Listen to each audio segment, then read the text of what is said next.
Donc, je vous présente maintenant le texte révisé. Et tout au long, on a modélisé chacun des trucs d'auteur. On a donné du temps aux enfants pour se pratiquer. Ils ont du temps pour réviser seuls, pour réviser avec un partenaire, avec un autre partenaire. Et de cette manière-là, les élèves vont intérioriser les trucs et ça va devenir plus naturel pour eux de les utiliser lorsqu'ils écrivent et lorsqu'ils révisent leur texte. Alors, le texte a été construit devant eux, ça fait un beau tableau d'ancrage. Il y a différentes façons de le faire. Moi, j'aime beaucoup les post-it de couleur. J'aime les surligneurs à l'aide de flèches aussi. On peut indiquer aux élèves comment lire le nouveau texte. Et puis, donc, je vais vous le lire, réviser.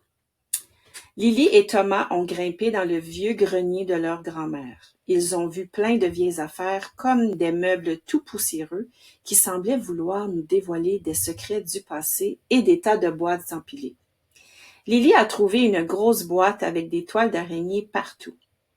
De ses mains tremblotantes, Lily enleva les toiles épaisses et collantes et ouvrit le couvercle de la boîte mystérieuse.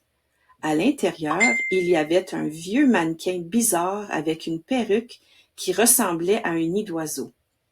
Ils ont commencé à rire, mais soudain, ils ont entendu le cliquetis d'un trousseau de clés qui venait d'un coin sombre, un coin obscur, ténébreux.